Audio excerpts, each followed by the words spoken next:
Seja muito bem-vinda, Loba. Eu tô desde ontem recebendo muitas informações aqui no meu campo a respeito desse dia auspicioso que é 25 de dezembro.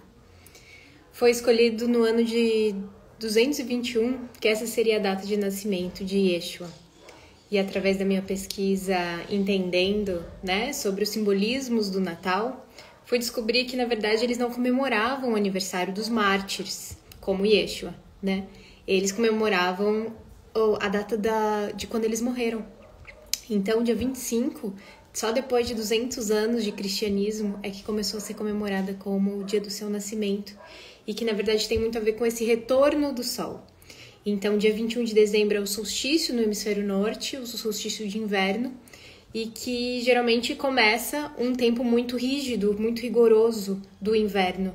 E 3 dias depois do solstício, eles comemoram esse retorno ao sol.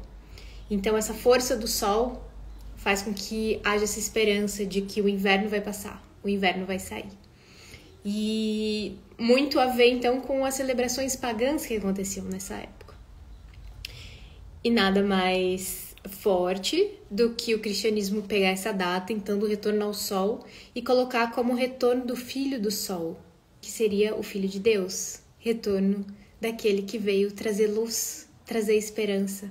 Então, tudo isso é muito simbólico.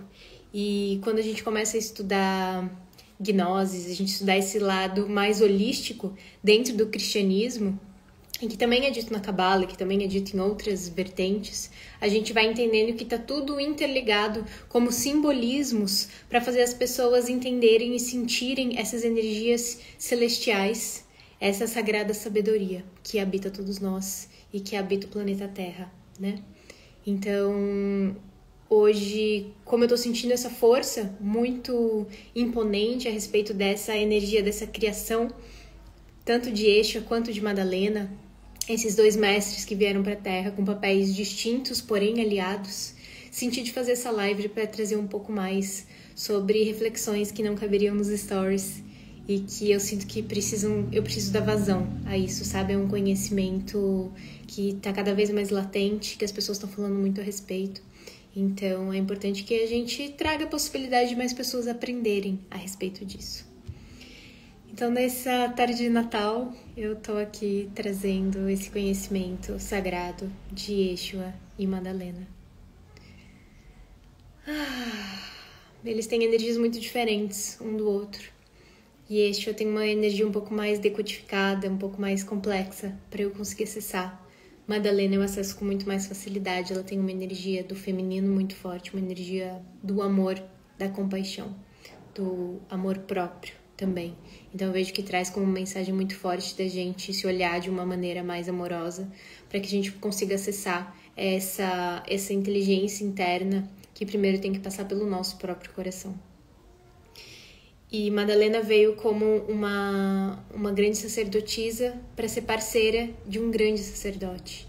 Então, ambos eles foram iniciados em escolas mágicas iniciáticas dos saberes da terra, principalmente no Egito e na Índia. E Madalena foi iniciada na sagrada relação, ou seja, entendendo que através dessa potência unificada do duo do masculino e do feminino, poderia existir algo muito maior do que separados. Então ela foi iniciada nessa sabedoria e era isso que era esperado dentro dessa iniciação da linha egípcia e também da linha indiana, Mas Madalena vem principalmente da linha egípcia de Ísis. E Yeshua teve uma iniciação muito imponente assim na Índia e no Tantra. Então ambos eles tinham essa potência da sexualidade sagrada. Eles entendiam que a união através da sexualidade sagrada também era a união com o divino. E tudo isso, assim, quando você começa a pesquisar, vai mexendo com a gente em várias formas, de várias camadas, porque a igreja que se construiu em cima de Yeshua fala exatamente o oposto, Coloca todo esse peso em cima da sexualidade. Então, o pecado original. Existe algo mais forte do que isso, De criar a vida, de fazer amor com a pessoa que você ama. E a gente, brasileiros, que vem nessa sociedade extremamente católica, extremamente quadrada em várias formas, a gente vai recebendo esses valores, mesmo que a nossa família às vezes não seja um católico praticante, os valores na sociedade, eles são muito fortes, eles estão muito intrínsecos. Então a gente recebe isso de várias formas e a gente cresce sem saber nada sobre a sexualidade, a gente cresce sem se entender como um ser sexual. A gente vai tendo que aprender através de experiências que muitas vezes não são legais, são desrespeitosas com o nosso ser, são desrespeitosas a partir da nossa real vontade com aquela pessoa. E a gente vai passando por essas camadas todas que vão gerando traumas pra gente poder entender a nossa sexualidade. Então esse é um dos maiores tabus que existe. Eu acho que na sociedade como um todo, do planeta Terra inteiro, e que é uma das grandes formas de cura que a gente precisa trazer, uma medicina mesmo, que a gente precisa pensar e transformar como uma forma de realinhar os valores da Terra como um todo, né? Que é essa sabedoria que eu trago a partir de Maria Madalena. Essas características femininas, então a sexualidade ela tem a ver com entrega, ela tem a ver com uma característica feminina, e que foi distorcida em todos os âmbitos e também retirada da mulher, porque se transar era algo extremamente pecaminoso e consequentemente gerar uma vida e parir, porque tá tudo interligado, né? Não existe como você gerar uma vida sem a sexualidade. Então, consequentemente, o parir, o gerar a vida também perdeu o seu simbolismo, perdeu o seu respeito, perdeu a sua divindade e acabou sendo, então, tudo isso denegrido da mulher. E de onde vêm esses ensinamentos, né, de Exu e de Madalena? Eu já li muitas coisas a respeito, coisas canalizadas, coisas estudadas, e tem muitos ensinamentos que vêm a partir dos apócrifos, que são textos que foram escritos no século, quando o Yeshua estava trazendo a medicina dele, trazendo a sabedoria dele, e que não entraram para a Bíblia. E quando esses apócrifos eles não entraram, eles foram banidos, porque eles iam contra o ensinamento que a Bíblia queria mostrar como, agora isso é o cristianismo, né? Então imaginar que existiam várias vertentes em cima do cristianismo. Então antigamente não existia uma única forma de se pensar ser cristão, existiam muitas. Só um pouquinho. Ô filho, eu tô dando uma aula, você vai ter que esperar, tá bom? Eu sei, porque eu quero que vocês se lembrem mais. Agora não dá. É a vida real acontecendo. Então, dentro desses apócrifos que eles não foram aceitos, é onde a gente tira muita sabedoria. Porque foram pessoas que estavam junto com Yeshua nessa fase, recebendo os ensinamentos em primeira mão, que escreviam esses textos e traziam as suas próprias conclusões, as suas próprias olhares em cima daquilo que estava sendo ensinado. Então ali a gente entende uma mensagem muito mais direta a partir dos ensinamentos de Yeshua, e a gente também consegue adentrar num nível como se a gente estivesse realmente lá, sabe? Realmente próximo. E estudando esses apócrifos eu entendi coisas muito interessantes. A primeira delas é que Yeshua veio para pregar algo que o cristianismo não fala, que é ensinar que dentro de nós reside o reino dos céus. E você pode ser católico ou não, você pode ter uma outra palavra para isso, mas entenda a mensagem. O que isso quer dizer? A espiritualidade, a conexão com o divino, ela reside dentro de nós. A gente não precisa de um fator externo. E fazendo uma contextualização histórica, né? Yeshua viveu numa época onde o judaísmo era a religião presente, extremamente quadrada também, extremamente conservadora, e que tudo se precisava de um intermédio de alguém da religião para poder acessar. Então você tinha que rezar, né, dentro da doutrina deles. As palavras se confundem em inglês e português aqui, então eu vou preferir falar, né, dessa outra forma, assim. E ele vem para ensinar uma coisa completamente diferente, de que, na verdade, você não precisa estar dentro de uma igreja, de uma mesquita, para poder acessar o reino dos céus, para acessar essa conexão com o divino, mas que ela está dentro de nós e que todos nós temos a potencialidade de sermos nossos próprios sacerdotes, de acessarmos esse campo divino. E quanto mais ele pregava isso, mais perigoso ele se tornava, porque ele começou a contestar esse status quo, essa forma dita do que era verdade e de que as pessoas poderiam questionar. E não é à toa, né, que ele teve um tempo muito curto para poder trazer essa mensagem, porque foi ficando tão perigoso e foi deixando tudo tão há uma possibilidade de mudança tão grande que ele simplesmente ele não poderia viver. E além de ter essa parte religiosa acontecendo muito forte, também tinha essa dominação romana acontecendo. Então foi quando o Império Romano ele estava crescendo cada vez mais na Europa, então ele dominava muitas partes, inclusive essa área do Oriente Médio, onde Yeshua nasceu. E que também vinha desse legado, desse entendimento da pirâmide, que só a partezinha de cima da pirâmide é que poderia tomar decisões, é que poderia ter o poder. E Yeshua também contestava isso, porque se ele diz, nós somos donos de nós mesmos, nós temos a sabedoria para poder tomar as melhores decisões, a gente não precisa do intermédio, isso não vale só para a religião, isso vale para todos os âmbitos da sociedade. Então ele começa a ser essa pessoa que também traz o risco para essa forma de poder que existe, para essa forma de dominação, que é uma dominação masculina, que é uma dominação patriarcal, né? Nós temos os valores, nós temos os meios de guerra e a gente vai impor os nossos valores. Tanto que os romanos, nessa época, eles não eram católicos, é claro, o catolicismo não existia, mas eles tinham diversos deuses e deusas.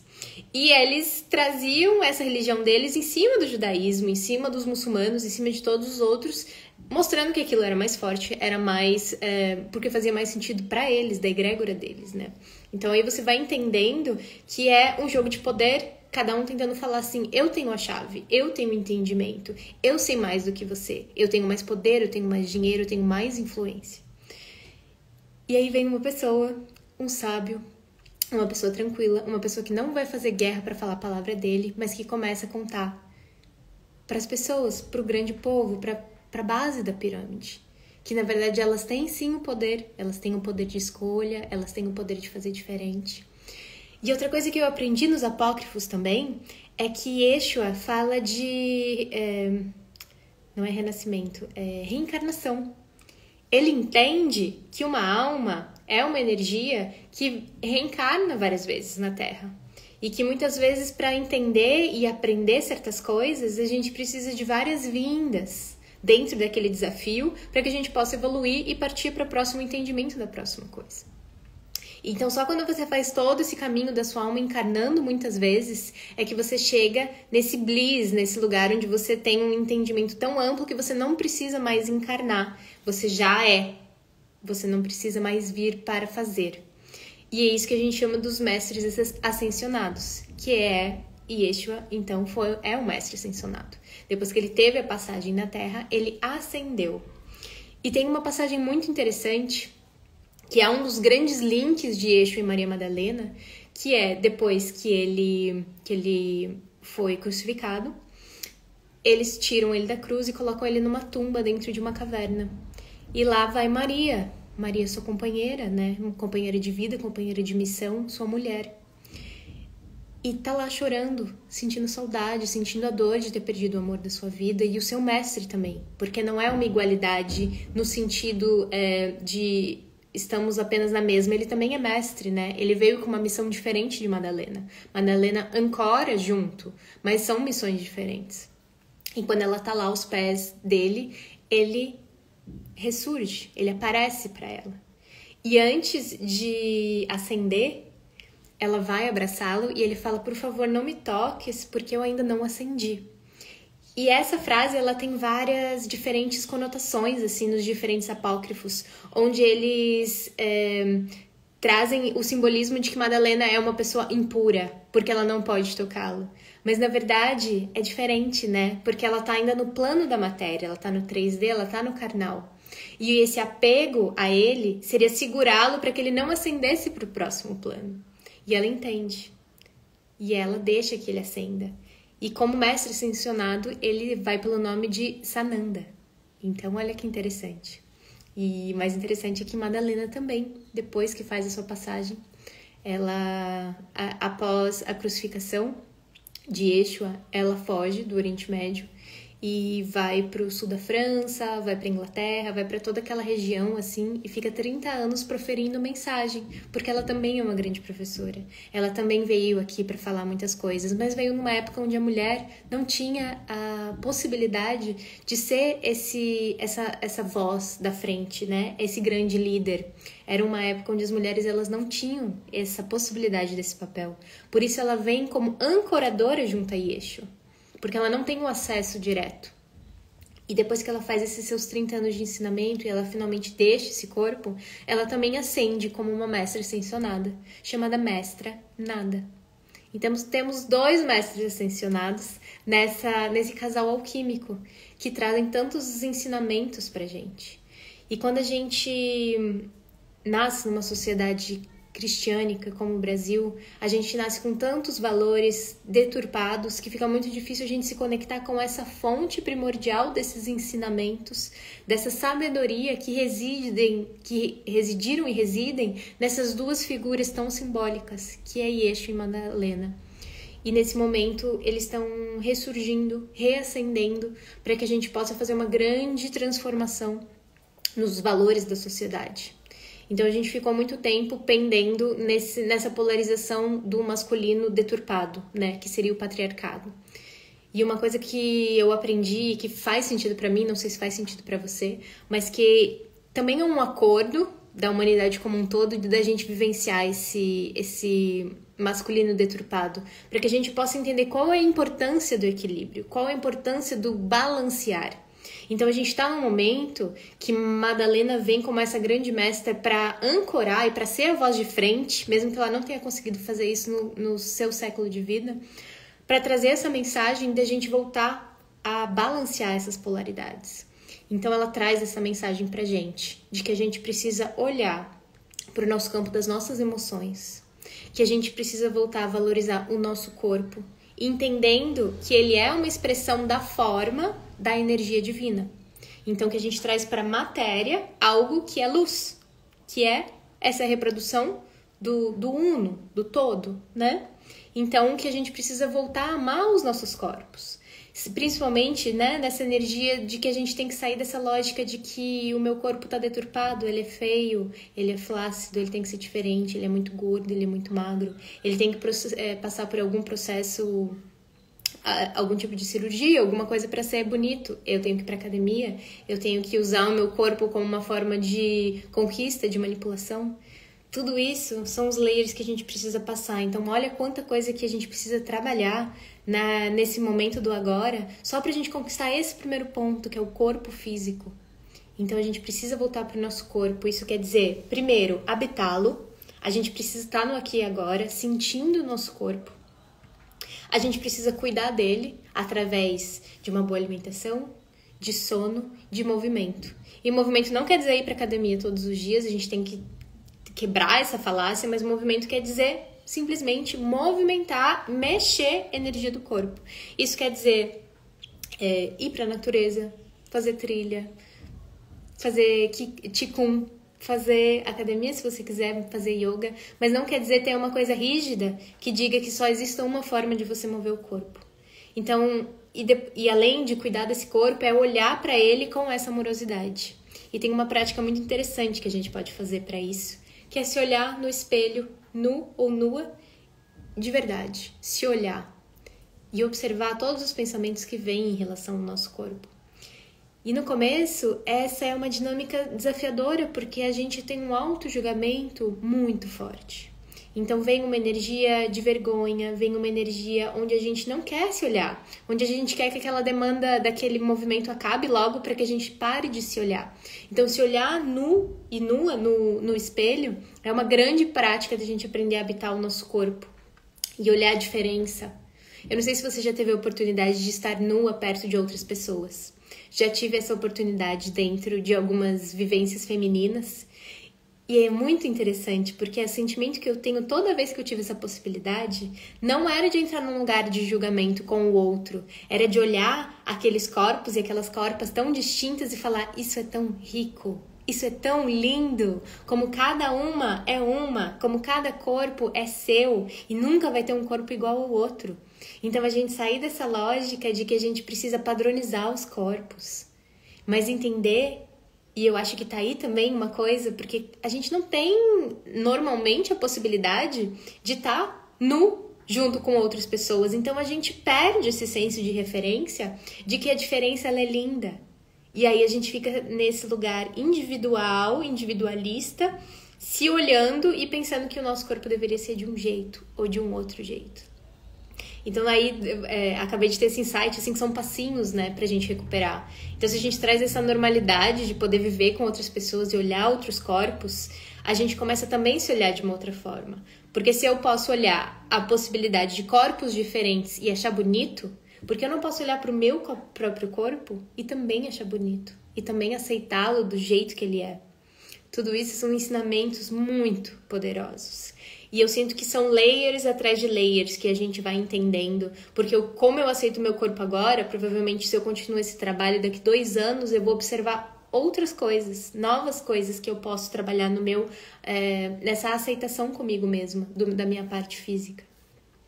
E depois Madalena falar das nossas emoções, né? Então, da gente trabalhar esse corpo emocional, da gente entender que as nossas emoções, elas são o nosso maior termômetro interno pra gente se conhecer. Gente, só aí reside uma riqueza tão grande, uma riqueza tão especial que a gente, como ser humano, a gente veio aqui para aprender. E ambos os mestres, eles ensinam a gente sobre as nossas emoções. E é muito bonito, porque no meu caminho, para eu conseguir acessar esse lugar, o cacau surgiu para mim. E ele surgiu como uma ferramenta potencial para que eu pudesse me sentir segura de acessar esse lugar. Porque a gente vem de uma educação, geralmente, onde a gente não se sente seguro. A gente é reprimido de várias formas. E as nossas emoções, elas são reprimidas. Porque a criança, ela não tem filtro, inicialmente. Então, ela expressa a emoção do jeito que ela vem. E você pode observar que a criança, ela não se apega à emoção. Ela gira aquela emoção, tem um ciclo, ela chora, ela põe pra fora, ela ri, ela dá gargalhada. E depois aquilo passa e entra no próximo ciclo. E a gente começa a fazer com que as crianças não possam se expressar. Então, o que a gente faz? A gente fala, isso não é aceito, isso não é aceito, isso não é aceito, isso não é aceito. Isso, a gente vai colocando uma camada em cima da outra. Você não pode se expressar assim, você não pode chorar, você tá falando muito alto, você tá chorando muito alto, você tá gritando. E a gente vai tirando todas essas camadas dessa autenticidade de expressão até o ponto que a criança entende que não é seguro se expressar. Que não é seguro expressar as emoções. Então, nós, como adultos, a gente vem de todas essas camadas, e depois mais essas camadas da adolescência, né, que são muito fortes, onde dizem que ser quem a gente é também não é aceito. E depois a gente entra na nossa vida adulta com todos esses paradigmas, todas essas crenças a respeito das nossas emoções.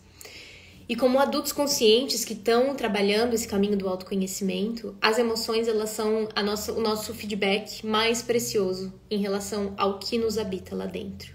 E ao mesmo tempo, o nosso maior desafio, porque requer muita intenção, muita atenção para a gente conseguir trabalhar e desbloquear as emoções que estão lá guardadas muitas vezes durante a vida toda.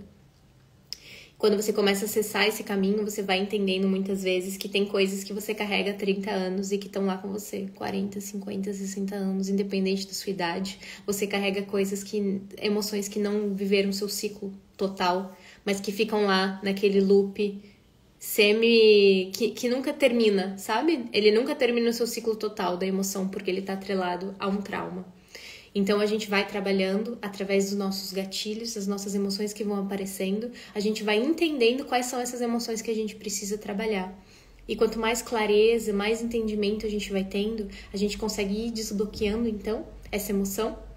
E assim ir vivenciando elas novamente nessa leveza dos 90 segundos que uma emoção ela leva para acontecer. Você sabia disso? São 90 segundos que uma emoção leva para acontecer. E o que acontece? A gente cria um apego em relação à história daquilo, e é esse apego à história que faz o loop não terminar. Aí a gente não deixa a emoção ir embora, porque a gente fica, então, alimentando a história a respeito daquilo. Principalmente quando principalmente quando ela pega no nosso ego, e geralmente é isso, né? Ou o ego que se vai pro lugar da vítima, ou o ego que vai pro lugar do herói, ou o ego que vai pro lugar daquele que... do algoz, né? Daquele que gera alguma ação do perseguidor. Essa é outra palavra. Eu trazendo alguns ensinamentos, assim, de Maria Madalena e Yeshua, né? Essa é a live aqui sobre isso. Então, trouxe um pouco da história de ambos e tô trazendo alguns ensinamentos sobre Madalena. E que ela fala sobre esse retorno das polaridades, né? Do feminino e do masculino. E ela vem como essa grande porta-voz para nos ajudar a entender quais são as questões do feminino e do feminino como energia, tá? Não do feminino como gênero. É claro que o gênero feminino, ele carrega essas marcas, esses traumas de uma forma muito mais ampla, mas o feminino que todos nós precisamos trabalhar, homens e mulheres. Então, todas essas coisas que eu tô falando, homens e mulheres, nós temos que trabalhar a nossa aceitação do nosso corpo, as nossas emoções, os traumas relacionados às nossas emoções e como a gente pode lidar com as nossas emoções de uma outra forma. E o terceiro item que ela traz é a sexualidade. Então, como eu falei anteriormente, Maria Madalena e Yeshua, eles foram iniciados na sexualidade sagrada. Olha que interessante. Então, tem duas linhagens principais. Uma egípcia e outra que é mais famosa, que é a linhagem do Tantra, na Índia. E eles, ambos foram iniciados nessas linhagens para entender que a sexualidade ela é muito mais... Ela vai de uma forma muito mais profunda do que o corpo, do que o eu, mas que ela é uma dimensão de conexão com o divino. Então, quando eu tenho esse ser integral completo, que sou eu, nas minhas polaridades feminina e masculina equilibradas, eu tenho esse outro ser completo, né? Então, quando você pensa no ser completo, pensa Maria Madalena e Yeshua, dois seres que eram integrais dentro de si mesmo, nessas duas energias da polaridade. E eles se unem através da sexualidade sagrada. Existe ali uma grande potencialidade de que essa luz e que esse amor, ele se expanda de uma forma muito exponencial, então muito mais forte do que se cada um tivesse fazendo o seu trabalho sozinho. E a sexualidade sagrada, ela parte do eu. Ela não precisa do outro simplesmente para acontecer, mas ela parte desse lugar de integração da gente com a gente mesmo, das nossas polaridades femininas e masculinas e da nossa conexão com o divino. E assim, falar isso em pleno século XXI ainda é um tabu? Ainda é um desafio, porque a gente não tem repertório, a gente não tem conhecimento prático para entender o que esses ensinamentos eles querem dizer. E eu falo por experiência própria, né? É um caminho que a gente vai trilhando e desvendando uma camada da cebola de cada vez. Ele é longo, ele é novo em muitos aspectos, por mais que seja algo muito antigo, né? A gente tá falando da linhagem tântrica da Índia, que tem pelo menos 5.000 anos. E mesmo assim ele é novo pra gente, porque ele ainda não é palpável na nossa demanda de vida do jeito que ela é. Então, entendendo a sexualidade desse outro viés, faz com que a gente entenda que algo pode ser muito mais profundo, muito mais poderoso do que essa dinâmica que a gente tem de tensão e relaxamento. Depois compartilha a bibliografia, tem várias referências, eu posso compartilhar sim. Mas como eu falei antes, grande parte dos meus ensinamentos vem a partir dos apócrifos, que são os textos escritos de pessoas que estavam junto a Yeshua e Madalena, mas que não entraram como os cadernos da Bíblia. Então foram aqueles que foram exilados, porque eles não estavam alinhados com aquela visão que o cristianismo queria crescer a partir. Você pensando assim, quando não existia cristianismo, existiam várias linhas cristiânicas, várias linhas que pegaram esse ensinamento de Yeshua, e existiam muitas vertentes.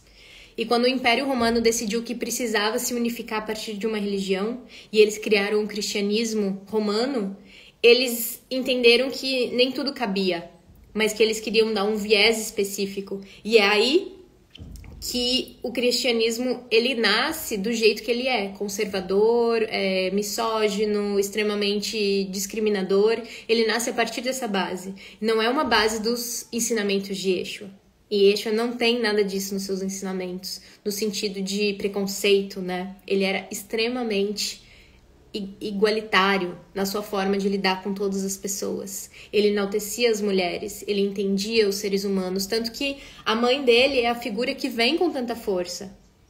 E você vai vendo, né, nessa época extremamente também conservadora do judaísmo, que foi quando ele nasceu, a mulher ela não tinha papel.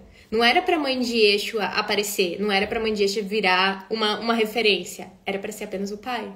Mas o pai, né? A situação do pai ser Deus e a mãe ganha esse papel. E Maria Madalena ganha esse papel também. E várias outras mulheres que faziam parte do seu círculo mais fechado, porque todo mundo tinha a chance de trazer a sua potencialidade, né? O seu conhecimento, e ele tratava todos iguais. Então, voltando assim, isso, os evangelhos que não foram agregados. E eles chamam hipócrifos porque são... tem uma raiz da palavra que explica hipócrifo como algo que foi banido, que não adentrou. Então são evangelhos sim, tá? Evangelhos seriam aqueles oficiais que entraram, e os apócrifos seriam os evangelhos não oficiais, aqueles que não entraram. Então se você buscar por essa palavra, você vai encontrar esses textos e você vai ir recebendo muitos ensinamentos que Yeshua passava e que estão escritos. Então é como se você estivesse caminhando ali e pegando um ensinamento em primeira mão. E isso muda tudo, porque você vai entendendo que a Bíblia ela foi um processo criado e editado ao longo de 600 ou 700 anos por muitas pessoas diferentes e por agendas diferentes, ou seja, por objetivos diferentes em relação ao que o cristianismo deveria ser. Então, se você espera que a Bíblia, ela seja, e pelo menos era isso que eu esperava, né? Que a Bíblia, ela fosse um reflexo dos ensinamentos de Yeshua, você não vai conseguir. Você não vai conquistar isso através dali. Você vai ter uma outra coisa muito distorcida. Então, para eu conseguir acessar esses ensinamentos de Yeshua e de Madalena, eu tive que ir no pré-igreja, né? O que vem antes da igreja, mas que existe trazendo esses ensinamentos.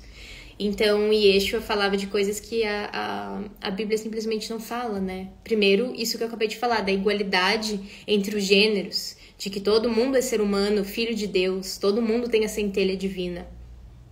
E o que acontece na Bíblia e no cristianismo como um todo, né? As mulheres, elas têm o seu papel cada vez mais diminuído. Ele também fala sobre reencarnação, sobre entender que a alma é um processo contínuo de evolução e que a gente precisa de muitas vidas para chegar num lugar onde a gente não precise mais reencarnar. E ele também entendia esse conceito. Mas o principal conceito que Yeshua traz é de que todos nós temos o reino dos céus dentro da gente. Ou seja, nós somos soberanos da nossa própria espiritualidade. E para mim, esse foi o ponto que foi mais crucial para ele ser crucificado. Foi o ponto onde eles perceberam que ele era realmente algo muito perigoso para o status quo.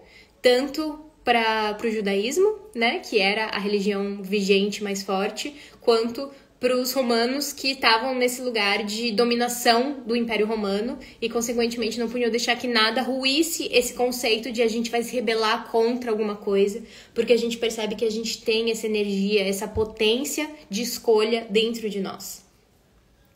E resgatando, então, esse conhecimento, para mim, essa é a grande mensagem de Yeshua e que Madalena traz num outro âmbito também, mas tem muito a ver com a nossa soberania interna. E o que isso quer dizer?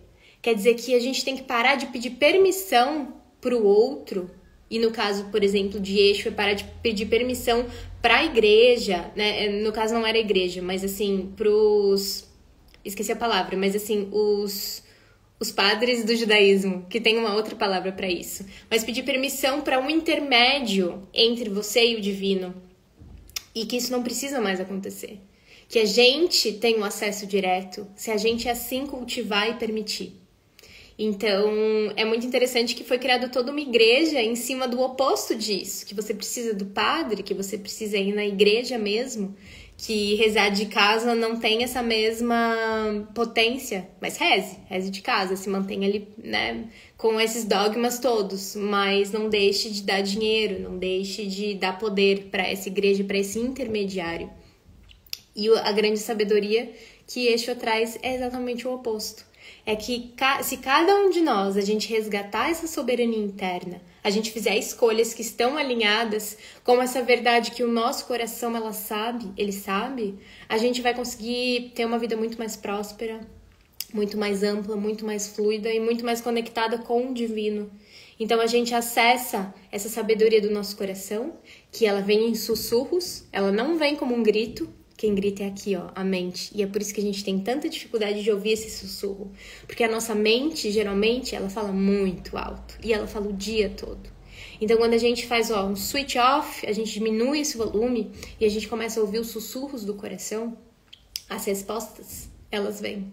A gente começa a atrair pelo campo as coisas, a gente começa a filtrar e entender aquilo que realmente faz sentido pra gente. E para mim essa é a grande mensagem desses mestres.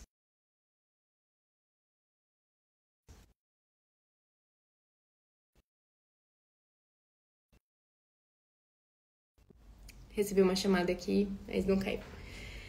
Então essa é a grande mensagem dos mestres, né? De que se a gente trabalha para esse lugar de entendimento de que nós somos soberanos da gente mesmo, a gente está apto a fazer as nossas escolhas, a gente não precisa de mestres externos para falar aquilo que a gente precisa fazer, a gente resgata o nosso poder. E quando a gente resgata o nosso poder, tudo muda. Porque a gente entende qual é a nossa potência. Que nós somos filhos de Deus, a deusa, né? E indiferente da nomenclatura que você use, que nós somos esses seres que vieram para a Terra a partir dessa semelhança. E que a gente pode escolher a nossa vida entendendo essa soberania. Então, para mim, tá tudo muito atrelado, sabe? Trabalhar com o sagrado feminino, trabalhar com esse pedido da minha alma de igualdade, mas igualdade não apenas que a gente seja igual, porque isso não tem como, nós somos energias diferentes, mas que a gente volte para um lugar de balanço, de equilíbrio. E esse equilíbrio ele começa a partir dessa energia interna, desse entendimento interno, de que a gente pode resgatar esse poder, que a gente pode fazer, que a gente pode tomar melhores decisões a partir daquilo que a gente sabe, daquilo que a gente acredita, que a gente sente no nosso coração. E essa abertura faz um link com a nossa mente superior, que seria essa forma mais ampliada da gente ter uma conexão com o divino, com Deus. Então, para mim, essa é a grande lição de Madalena e Yeshua. E essa é a grande lição que estava aqui muito forte para mim, querendo ser dita, querendo ser trazida, para que a gente compartilhasse nesse dia, que não é o nascimento de Yeshua, mas que é o dia que foi escolhido que ele teria nascido, por um simbolismo pagão, de que o sol se retorna. E quando o sol se retorna, o filho de Deus, o filho do sol, aquele que traz a luz, também retorna. Então esse é outro entendimento interessante da gente ter, que existe uma sabedoria muito antiga, pré-cristã, e provavelmente antes disso também, de que entende os ciclos na natureza. E que Yeshua, ele vem como um ser que representa essa natureza, que representa essa abertura da luz, da esperança. Mas que a gente não precisa de um salvador externo, mas que a gente precisa ativar essa frequência de Yeshua e de Madalena dentro de nós. E que a gente tem esse poder. Então eu tô aqui como uma mensageira e muitas vezes como uma guia para ajudar as pessoas a reativarem essa energia interna de uma forma bem poderosa e bem especial. Para quem tá na busca, eu, dia 14, vou estar fazendo uma iniciação do cacau na frequência de Maria Madalena, onde o cacau vem como uma medicina para nos auxiliar a abrir esse coração, para nos auxiliar a ter a segurança de acessar essas emoções e assim a gente se enaltecer e ir trabalhando aquilo que nos trava, as emoções que a gente ainda não conseguiu lidar, que trazem esse lugar de densidade dentro de nós e também assim poder auxiliar essa expansão dessas nossas características do nosso feminino, o nosso corpo, as nossas emoções, a nossa sexualidade, para que a gente possa então trabalhar a nossa gotinha do oceano, que somos nós. E quando a gente se trabalha, a gente serve de espelho para as pessoas ao nosso redor. E esse espelho serve de espelho para outros, e assim a gente cria aquele prisma onde existe esse efeito cascata que pode acontecer. Então eu, como uma grande mensageira dessa medicina, uma grande mensageira dessa canalização da energia de Maria Madalena, trago esses ensinamentos de uma forma cada vez mais clara, porque também o entender qual que é a nossa missão de alma também é um processo, sabe? Entender qual é o nosso caminho de autoconhecimento e de que não existe a gente curar tudo para depois a gente abrir espaço para o outro. Mas enquanto a gente vai trabalhando os nossos novos layers, as nossas novas camadas de entendimento, a gente pode ir ajudando as pessoas que ainda estão nas primeiras camadas. Isso é uma coisa importante de saber. Nenhuma pessoa com quem você fizer um trabalho espiritual, de autoconhecimento, ela vai estar naquele pedestal de mestre ascensionado, porque isso não existe. Estamos todos no caminhar, às vezes em partes diferentes do nosso trajeto. Mas quando a gente compartilha, a gente consegue aprender também cada vez mais sobre qual que é a próxima etapa do nosso processo. E eu sinto que quanto mais eu consigo fazer isso, então, de trazer outras mulheres para essa caminhada de autoconhecimento, mais eu consigo me aprofundar no meu próprio processo e também entender cada vez mais. Então é isso. Gratidão a quem estava aqui e que ouviu um pouquinho dessa história, ouviu um pouquinho dessas reflexões. Façam seus próprios estudos, isso é muito importante. Ouçam estímulos de outras pessoas, mas aquilo que ressoa no seu coração, vai fundo. E aquilo que não ressoa, deixa aí. Cada um tem o seu caminho, cada um tem a sua linguagem, cada um tem o seu conhecimento. Às vezes o meu, ele não vai ser o mesmo que o seu. Provavelmente não será, talvez tenha alguns pontos em comum, mas eu sempre digo isso. Aquilo que você acredita, que dá um tingling no seu coração, que você sente que tem mais daquilo ali pra você, vai a fundo. Essa é a sua medicina. Um beijo, Feliz Natal, feliz dia de Eixo e até mais.